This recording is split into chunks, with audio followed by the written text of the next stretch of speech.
बहू, यह घर तुम दहेज में नहीं लाई थी।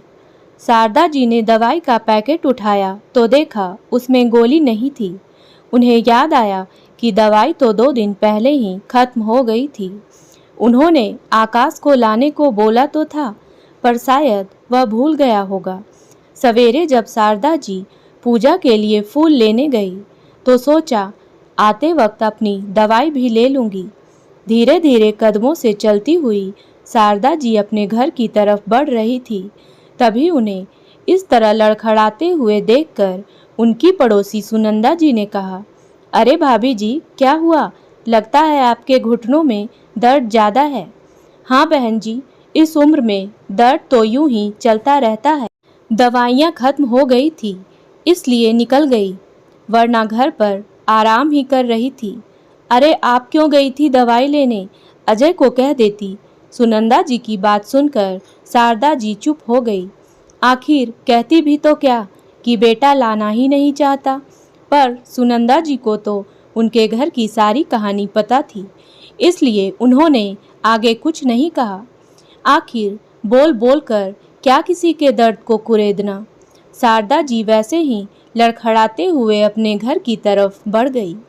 शारदा जी जैसे ही घर में घुसी, उन्होंने देखा उनके कमरे का सामान ऊपर वाले कमरे में शिफ्ट हो रहा था। एक पल के लिए तो वो सोच में पड़ गई, फिर बोली, अरे मेरा सामान ऊपर कहाँ शिफ्ट कर रहे हो? मेरा कमरा तो नीचे है ना। मम्मी जी, है नहीं था, हमें उस कमरे की बहुत ज़रूरत थी, इसलिए आपका कमरा ऊपर शिफ्ट कर रहे हैं। पर तुम्हें तो पता है मेरे घुटनों में दर्द रहता है, सीढ़ियाँ ऊपर नीचे चढ़ना नहीं कर सकती। अच्छा, बार बार बाहर घूम कर आने में आपके घुटनों में दर्द नहीं होता, ऊपर नीचे होने में ही दर्द होता है।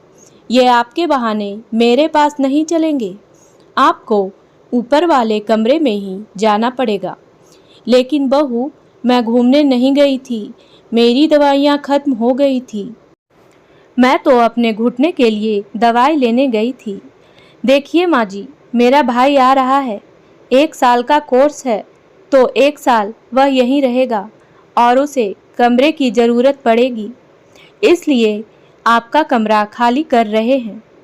अरे तो उसे ऊपर वाला कमरा दे दो, वह तो जवान है, आराम से ऊपर रह सकता है। मैं मना थोड़ी ना कर रही हूँ। मेरा भाई उस छोटे से कमरे में रहेगा।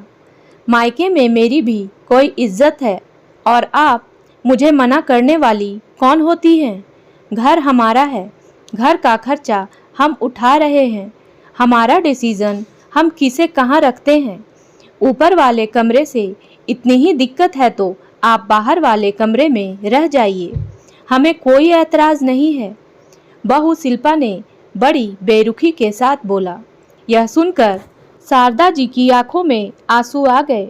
बेटा अजय सामने ही था, लेकिन वह तो बुत बना खड़ा तमाशा देख रहा था। एक बार भी उसने शिल्पा को टोका तक नहीं, और बाहर वाला कमरा वह तो स्टोर रूम था। मतलब अब शारदा जी की यह हैसियत रह गई। बहू कबाड़ की तरह शारदा जी को स्टोर में रहने के लिए कह रही थी, और नालायक बेटा सामने खड़ा था, लेकिन वह कुछ कह नहीं रहा था। जब से शारदा जी के पति गए हैं, तब से बेटे बहू घर के सर्वे सर्वा बन गए हैं। माना कि घर में खर्चा करते हैं, पर इसका मतलब यह नहीं कि माँ के स्वाभिमान को ही कुचल दे, जबकि मकान अभी भी उन्हीं के नाम था। अपनी बहू की जबान से ज़्यादातर शारदा जी को उनके बेटे की चुप्पी चुभ रही थी। आखिर बर्दाश्त के बाहर हो गया तो वह बोल पड़ी, बहू, जब तुमने मेरा कमरा लिया था यह कहकर कि मम्मी जी हमें बड़े कमरे की ज़रूरत है, तब मैंने कुछ नहीं कहा। यह सोचकर चुप रह गई थी कि बेटे बहू को क्या तकलीफ़ देना, दोनों मेरे अपने ही तो हैं। लेकिन आज तुम मुझे स्टोर रूम में रहने को कह रही हो। शुक्र मनाइए कि स्टोर रूम में रहने को कह रहे हैं, वृद्धाश्रम में नहीं भेज रही हूँ। एक तो हमारा ही खाती हो, ऊपर से हमें ही सुना रही हो। बस करो बहू, बहुत बोल लिया तुमने। यह घर आज भी मेरा है। तुम यह मकान अपने दहेज में नहीं लाई थी। और हाँ, चुपचाप अपना कमरा भी खाली करो। मैं अपने कमरे में वापस शिफ्ट हो रही हूँ। अच्छा, घर का खर्चा हम कर रहे हैं तो आपकी दो बातें क्यों सुने? आज के बाद करने की ज़रूरत नहीं है।